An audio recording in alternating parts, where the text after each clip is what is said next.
सत्य समाधान ज्योतिष कार्यालय से बार बार पूछा जाता है कि यदि माता हमसे नाराज हो जाए तो हमें क्या करना चाहिए। माता जो जननी है, अर्थात जो जन्म दी है, जिसके बारे में ऋषियों ने कहा है कि जननी जन्म भूमिश्च स्वर्गादपि गरीयसी।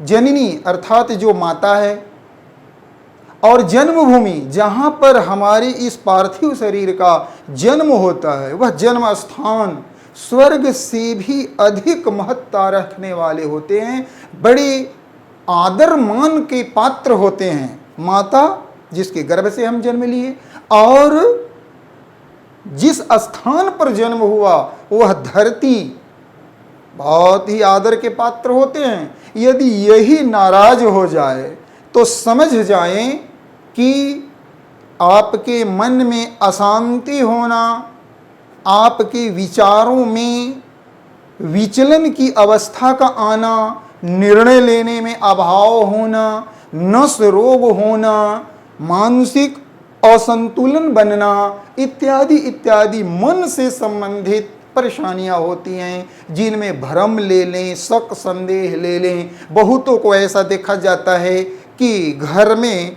वो कहीं जा रहे हैं, अगर घर से बाहर जा रहे हैं तो ताला लगाते हैं, चाबी लगाए, ताला चाबी का प्रयोग किए, ताला लगाने के बाद थोड़ी दूर पर जाते हैं, फिर लौट कर आते हैं, देखते हैं कि भाई ताला लगाया गया कि नहीं। ये मानसिक विकार है। इस प्रकार के कुछ लोगों को देखेंगे कि रास्ता चल रहे हैं तो खुद ही बड़बड़ बड़बड़ बोल रहे हैं, अपने आप से बात करते चल रहे हैं। ये सब मानसिक बीमारी होती है।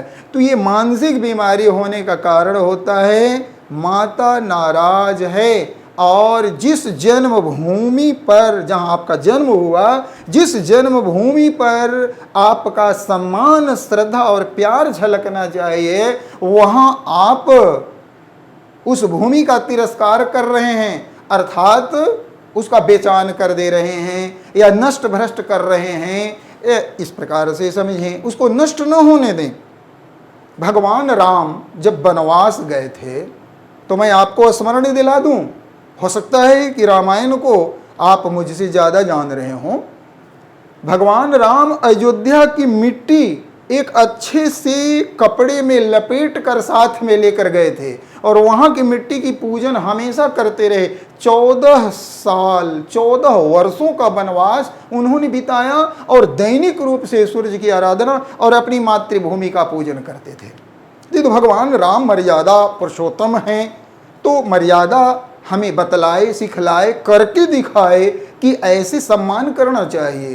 तो माता का सम्मान और जन्मभूमि का सम्मान होना चाहिए। लेकिन ये जब नाराज हो जाते हैं तब हमें उनको प्रसन्न करने की चेष्टा करनी चाहिए। प्रसन्न करने की चेष्टा हमें सबसे पहले करना क्या है कि आप जहाँ गाय को देखें, उस गाय को रोटी देना प्रारंभ करें, रोटी खिलाना प्रारंभ कर दें। इससे होगा क्या कि गाय को रोटी अर्थात जो आटा सफ़ेद वस्तु से बनी हुई है, ये चंद्रमा का विषय होता है। जब वो ग्रहण करेगी तो गाय के शरीर में बास लिया हुआ जो चंद्र देवता हैं, विराजमान हैं, वे प्रसन्न होंगे। फिर माता के अंदर आपके प्रति करुणा का प्रवाह करने लग जाएंगे। इस प्रकार आपकी माता प्रसन्न हो जाएंगी। लेकिन सॉरी करना ना भूलें।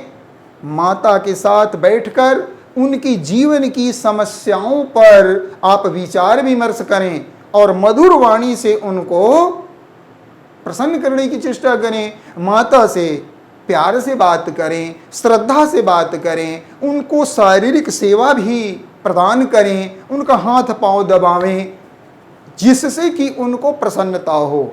और हाँ, अपने पिता की बड़ाई अपने माता को एक बार जरूर सुना दें। आज के परिवेश में तो ऐसा होता है कि माता पिता की बड़ाई भी नहीं सुनना चाहते हैं। फिर भी आप चेष्टा करें कि पिता के प्रति माता का स्नेह जग जाए। इस प्रकार से आप पर माता की कृपा बनेगी। और माता जो जन्म देने वाली है वही नहीं, जो आपके माता, उनके माता, उनके माता, उनके माता, सबके माता की जो जननी है, जिसे आद्य माता कहते हैं, आदि शक्ति माता कहते हैं, वो प्रसन्न हो जाएंगी।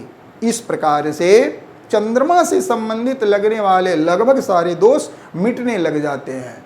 तो ये प्रश्न किया गया था, हमारे सत्य समाधान ज्योतिष कार्यालय में दिया गया था कि माता जब रुष्ट हो जाए, नाराज हो जाए, तब हमें क्या करना चाहिए। अर्थात वे प्रयास कर लिए होंगे, उनकी सारी बुद्धि कुंठित हो गई होगी, तब वे ज्योतिष कार्यालय के सहारा लिए। वे बड़े बुद्धिमान माने जाते हैं मेरी समझ से, जो अपनी बुद्धि, अपनी बल, अपनी जितनी भी सारी शक्तियां होती हैं, इनका प्रयोग करने के बाद जब असफलता महसूस करते हैं, तब सत्य समाधान ज्योतिष कार्यालय को याद करते हैं, फिर मैं उन पर प्रसन्न हो जाता हूं और इस प्रकार की उलझन पूर्ण समस्याओं का समाधान उनके जीवन को सुखद बनाने के ख्याल से प्रस्तुत करता हूं।